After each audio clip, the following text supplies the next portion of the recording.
자, 이렇게 거주와 임대를 같이 맞출 수 있는 것을 우린 다가구 주택을 많이 선호합니다. 자, 연세가 좀 많으신 분들도 그렇고 최근에는 젊으신 분들도 거주를 하면서 임대를 있었으면 좋겠다. 그리고 또 지금은 임대를 당장 받지 않더라도 내가 소득이 생기면 전세로 있는 세입자를 월세로 바꿔가면서 향후에는 또 월세를 또 받았으면 좋겠다. 근데 이렇게 땅을 깔고 앉아있는 건물들이 향후에는 그래도 가격 상승이 좀 높았다라는 여러 가지 또 사례를 통해서 또 조금 이렇게 거주와 임대를 같이 맞출 수 있는 다가구 주택을 선호하시는 분들이 상당히 많아졌다라는 점을 먼저 말씀드리고, 오늘은 이 다가구 주택을 소개해드리는 시간을 좀 가져보도록 하겠습니다. 자, 첫 번째로는 마포구 망원동에 위치한 다가구 주택이 되겠습니다. 자, 지하철 6호선 망원역을 도보 10분에 이용이 좀 가능하시겠고요. 자, 대지 면적은 139제곱미터가 되겠습니다. 예전 면적으로 40평 정도 되는 면적이라고 보시면 되겠고요. 자, 연면적은 223제곱미터가 되겠습니다. 총 4층 건물로 이루어져 있고요. 총 8세대로 구성이 되어 있습니다. 자, 2016년 7월, 그러니까 작년에 준공이 나서 지금 이제 1년 정도 된 건물이기 때문에 다가구 주택 예전에 빨간 벽돌에 비해서는 상당히 최근에 지어진 신축 건물이다라고 보시면 되겠습니다. 자, 매매가는 14억 5천만 원이 되겠습니다. 자, 망원동 다가주택 추천해드리는 이유는요. 자, 마포구 같은 경우에는 안정적인 임대 수요가 확보되어 있다는 것이죠. 일단 첫 번째로는 마포구는 학교가 많습니다. 자, 대학교가 많기 때문에 지방에서 또 공부 잘하는 학생들이 올라와서 쌓여있는 상태에서 매년 또 학생들이 올라오는 그런 구조를 갖고 있습니다. 더불어서 상암동이라든가 또는 공덕동 같은 업무 지역과의 접근이 매우 좋기 때문에 이렇게 학생과 직장인 수요가 계속적으로 쌓이는 지역이라 임대료 받는 데 있어서는 매우 적격인 지역이 바로 마포구다라고 보시면 되겠습니다.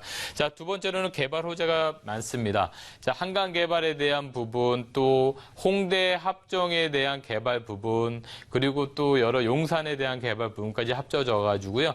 이 마포구 지역은 앞으로도 계속 지가가 상승하는 그런 지역이다라고 보시면 되겠습니다. 자, 세 번째로는 계속 말씀드린 것처럼 주거와 임대를 동시에 가능하기 때문에 거주하면서 또 월세도 받을 수 있는 그런 상품이다라고 보시면 좋을 듯 싶습니다.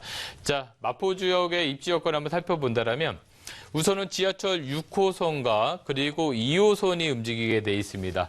최근 들어서 이제 경의선이라든가 인천공항 철도까지 움직이게 돼 있고요. 자, 위치적으로 학교가 연세대, 이대, 홍대, 서강대 등 유명 대학교들이 같이 포진돼 있고, 또 상암 DMC라든가 공덕이라든가 또 다리 넘어간다라면 여의도 같은 업무 지역이 같이 포진돼 있습니다. 그렇기 때문에 업무 지역과 학교가 같이 포진돼 있기 때문에 임대 수업 사업하기에 매우 적격인 지역이다. 거기다가 또 월드컵 공원이라든가 또 한강 시민공원 같은 공원이 같이 있기 때문에 매우 쾌적한 주거 환경, 그리고 자가용 이용하실 때 간변북로라든가 올림픽대로 이용할 수 있는 여러 가지 교통 환경, 이런 것들로 인해서 이 마포 지역은 상당히 선호하는 그런 지역이다라고 보시면 좋을 듯 싶습니다. 자, 4층 건물로 이루어져 있고요. 방 2개짜리도 있고 1개짜리도 있고 이렇게 임대 사업할 수 있는 그런 구조로 좀 되어 있겠고요. 자, 여기 지역 마포 지역 같은 경우는 개발 호재가 여러 가지가 있는데요. 그중에 하나가 바로 합정균형 발전 촉진지구가 있겠습니다. 자, 이렇게 합정균형 발전 촉진지구로 인해서 주변의 개발이 같이 연결되고요. 또 홍대 상권이 형성돼 있는데요. 자, 이렇게 홍대 상권이 형성됨으로써 이 지역이 다른 옆에 지역으로도 상권화된다는 것이죠. 자, 그렇다면 상권화됨으로써 주택에 대한 부분이 더 적어지고 주택이 상가로 바뀌기 때문에 그렇죠. 그래서 주택에 대한 공급이 계속 부족하고 또 수요는 많고, 그러다 보니까 마포 지역, 특히 홍대 주변은 가격이 계속 올라갈 수밖에 없는 그런 개발 호재를 갖고 있다. 마찬가지로 또 최근 들어서 이 엔터테인먼트 사업도 또는 주파사 사업도 매우 커져가는 지역이 마포구이기 때문에 이 지역은 꾸준하게 개발 지역으로 상승할 수 있는 여력이 있다라고 보시면 되겠습니다. 자, 매매가를 한번 살펴보도록 하겠습니다. 14억 5천만 원인 매매가고요. 현재 보증금 5억 4천만 원에 월 300만 원이 나오고 있다는 점입니다.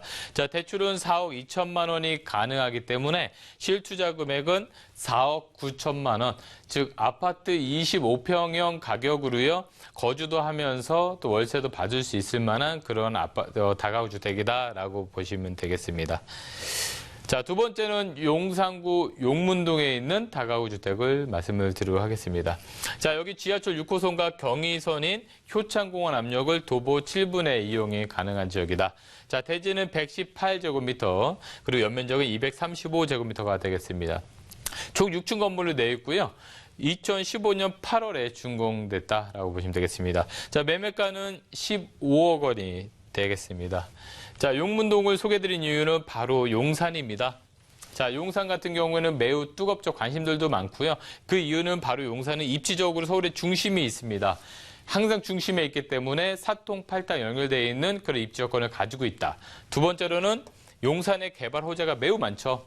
용산 강강로를 비롯해가지고 용산역 개발이라든가 또 국제업무지구라든가 여러 개발 계획이 잡혀 있고 또 최대 개발 계획인 민족공원이라든가 여러 가지 개발 계획이 있기 때문에 용산은 지금도 기대해 볼 만하다라고 말씀드릴 수 있겠습니다. 자, 더불어서 용산 같은 경우는 수요 대비해서 주거 공간이 많이 부족한 편이기 때문에 임대 사업이라든가 또는 시세 차익을 받는데도 매우 좋은 지역이다라고 보시면 좋겠습니다. 자, 지역 위치로 보신다면 효창공원 압력을 도보 약 7분 정도가 가능하겠습니다. 자, 효창공원 앞에 보면 공덕역 이 업무 지역과 그리고 용산 지역에 대한 상권 지역과 그리고 홍대 상권까지 연결되는 그 라인에 돼 있다라고 보시면 되겠고요. 바로 또 한강이라 끌고 있기 때문에 간변북로라든가 올림픽대로 그리고 위로 올라간다면 또 종로나 중구 같은 업무 지역 그리고 또 서울역과 용산역 같은 이 광역 열차망 사이에 있기 때문에 용산은 입지적으로 봤을 때 앞으로 계속 선호하는 그런 지역이 될 가능성이 매우 높은 지역이다라고 보시면 되겠습니다. 자, 6층 건물을 이루었고 1층은 주차장으로 되어 있겠습니다. 총 투룸이라든가 원룸 구조로 되어 있겠고요. 이 집은 특징 중에 하나가 건물 주인층이 바로 복층형으로 되어 있다는 것입니다. 복층으로 되어 있기 때문에 주인층을 더 넓게 쓸 수 있는 그런 공간이 확보되어 있다는 점이 이 지역의 특징이 되겠다라고 보시면 되겠습니다. 자, 용산의 개발 호재를 한번 살펴본다면 자, 용산 같은 경우에는 서울의 중심이다라고 얘기를 드렸었죠.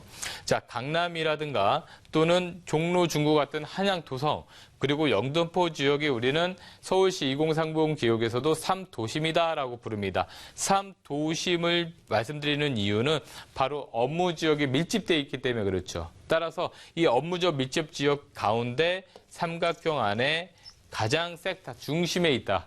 그렇기 때문에 입지 여건상 사통팔타 연결되어 있는 입지를 갖고 있는 것이 바로 용산이다라고 보시면 되겠습니다. 자, 용산의 가장 큰 특징 중에 하나가 바로 미군 부대죠.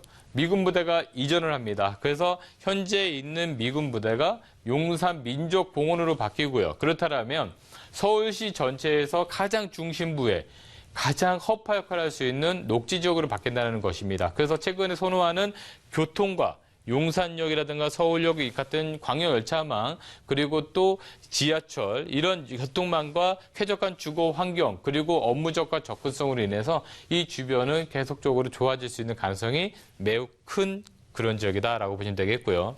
또 캠프킴비지가 또 입주규제 세수직으로 인해서 또 50층 건물이 약 8개 동이 들어설 예정입니다. 따라서 이 지역이 50층 건물로 8개 동이 들어온다면 주변 용산공원과 함께 맞물려서 업무 지역으로서 인구가 더 늘어날 수 있는 그런 도심권으로 변모될 가능성이 매우 크다. 거기다가 용산역 주변에 이런 개발 계획이라든가 또 여러 가지 이런 호재로 인해서 용산은 투자하는 데 있어서 되게 좀 안정적인 투자처다라고 보시면 되겠습니다. 자, 매매가를 정리해 보도록 하겠습니다. 자, 매매가 15억 원이 되겠습니다. 매매가 15억 원에 보증금 6억 3천만 원에 월 230만 원이 나오겠습니다. 자, 그래서 대출은 약 3억 원을 투자한다면 실투자 금액은 5억 7천만 원의 투자가 가능하겠다라고 보시면 되겠습니다. 자, 제가 서두에서도 다중주택과 그리고 다가구 주택 그리고 또 다세대 주택을 통으로 매입하는 방법에 말씀을 드렸었는데 자, 오늘 말씀드리는 이 다가구 주택을 두 개를 말씀을 드렸었는데요. 이 다가구 주택 같은 경우에는 일반적으로 취득하실 때는 취득세가 약 1억 5천이기 때문에 4.6% 정도의 취득세를 발생시키겠습니다. 약 3.5% 정도의 취득세가 예상되겠고요. 또 가지고 계시면서는 또 재산세라든가 또는 종합부동산세의 대상이 될 수도 있다는 것입니다. 그러기 위해서 재산세라든가 종합부동산세에 대한 부분은 이렇게 부부 공동명의로 했을 때는 세금에 대한 부분을 다소 좀 절세할 수 있는 부분도 있겠다라고 말씀드릴 수 있겠고요. 자, 세 번째로는 양도소득세에 있어서 봤을 때 자, 양도소득세 같은 경우에는 우리가 부부 공동명의를 했을 때는 취득세에 대한 부분도 그렇겠지만 양도세도 분산이 될 수 있다는 것이 되겠습니다. 예를 들어서요. 15억 원에 구입을 하셨는데 나중에 우리가 20억 원에 매각을 했다라고 했을 때 5억에 대한 차액이 생기는데 이 차액을 이제 우리가 9억 원 이상 되기 때문에 비과세가 안 된다는 점 때문에 과세가 되겠는데 부부 공동 명의로 사용해서 장기 보유 특별공제를 받고요. 또 이 양도 차액에 대한 부분을 좀 더 줄인다라고 하면 세금에 대한 부분도 두 분이 나눴을 때 좀 절세가 될 수 있는 방법이 있다라고 보시면 되겠습니다. 이번에는 부동산을 소액으로 투자할 수 있는 방법, 그리고 또 이렇게 다가구를 매입해서 절세하면서 또 재산을 증식하는 방법, 이런 부분에 대해서 다 편안하게 약 2시간에 거쳐서 말씀을 드리려고 합니다. 자, 지하철 공동역에서 매주 수요일 2시에 이루어지고 있습니다. 자, 신청 전화는 서울전화 02-552-7440으로 전화 주시고요. 방송을 보시다가 궁금한 내용도 있으시면 언제든지 편안하게 전화 주시기 바라겠습니다.